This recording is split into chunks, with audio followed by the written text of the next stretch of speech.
السلام علیکم ورحمت الله. قدر لیدونکو دغه پیسې د چا دپاره دي؟ دا د دغه بابا دپاره دي. تاسو څنګه کې موږ سره ګورئ. بابا واقعا یو مستحق سړی ده. خپل همت یې د لاسه نه ده ورکړی، لاس ګډي یې چلوله، خو انسان دی، انسان ډېر کمزوری دی. حتما داسې حالتونه انسان باندې راځي، کله روح کله مریض.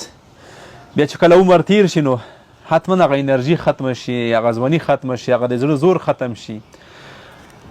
خو د خپل فامیل درد د انسان په زړه کې وي، هغې دپاره شپه او ورځ کوښښ کوي چې خپل فامیل ته سړی حلال رزق وګټي. بابا څنګه یو حالات څنګه ده؟ انشاءالله اوس ښه یم. ښه بابا تا هغه نمبر یو ډېرې خلکو غوښتې وي، لمبر دې خلکو ته ورسېدې، تر اوسه پورې بل چا سره مرسته کړې ده تر اوسه پورې په خپل لاس باندې؟ نه ده کړې، هېڅ نه ده کړې. چا نه ده رسېدلی. ښه دا تاسې څه راغلی مقصد انشاءالله بل چا نه ده رسېدلی، هېڅ مرسته در سره نه ده شوې.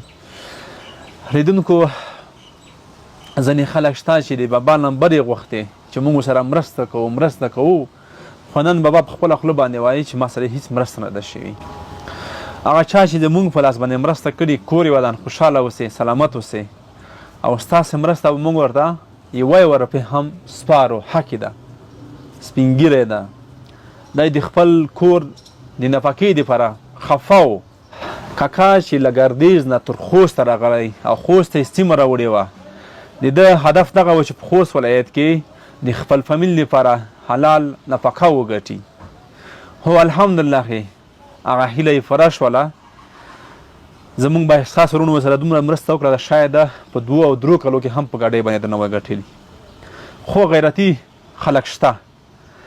ډېره زیاته مننه به احساسه وروڼو او خویندو چې تاسې د خپل سپین ږیري بابا لاسنیوی وکړلو. ښه یو مرسته چې موږ سره شوي ارشد خان ورور کړي 10,300 افغانۍ دي. دا کاکا ته موږ سپارو 10,300 افغانۍ. ارشد خان ورور د کوزي پښتونخوا دی، سعودي عرب کې ده. کور دی ودان ژوندی اوسي. له دې نه دا معلومیږي چې موږ پښتانه یو یو، زموږ درد یو دی، موږ هیڅ کله نه بیلیږو. ستاسو 10,000 افغانۍ کاکا ته ورسېدې، دا د 10,000 افغانۍ. ښه هغې تر څنګ یو بل ورور چې موږ سره مرسته کړي جواد جانې، دی هم پاکستان کې ده. 50,000 کلدارې مرسته یې کړې وه، ویلي وو چې همدغه 50,000 کلدارې به تاسو ورته سپارئ. ما غوښتل چې افغانۍ یې کړم، خو د ده غوښتنه وه 50,000 کلدارې ورته سپارمه. بابا جاوید جان درته سلامونه ویله. د ده ارمان دغه تا سره یې لیدلي وی، تا خوشحالي لیدلې وی، خو دا چې سرحدونه دي، ستونزې دي او ویزې دي، وایي نه شول کولی دلته راشي.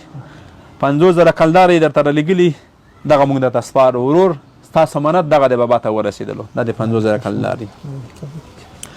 هغې تر څنګ چې بعض نور ورونو موږ سره مرسته کړې وه، مختلفو ادرسونه موږ سره مرسته شوي وه. زموږ افغانان ورونه وو، زموږ خوستوال ورونه وو. 63,300 افغانۍ مرسته یې کړې وه، دا هم ورته سپارو. کاکا دا د 50,000 افغانۍ دي.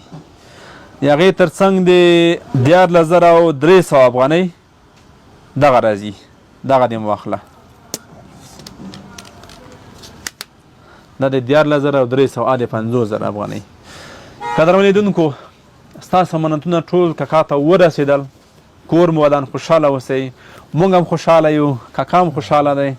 الله پاک دې زموږ په دا وطن کې د غربت ورخ کې چې څوک اړ نه وي یو چا ته لاس ونیسي.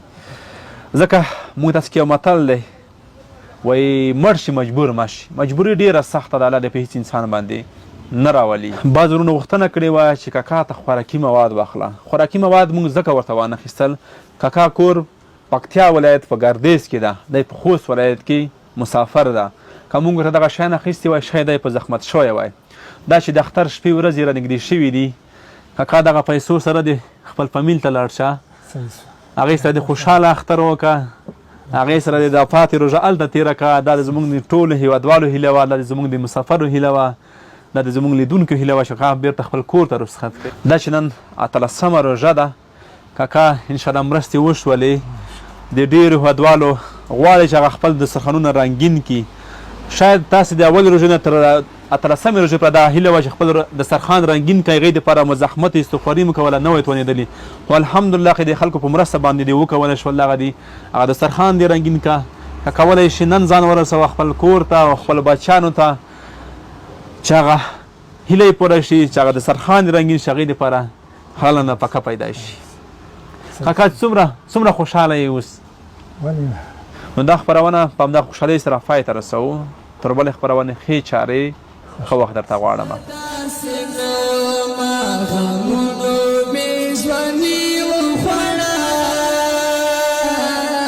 په انتظار د چا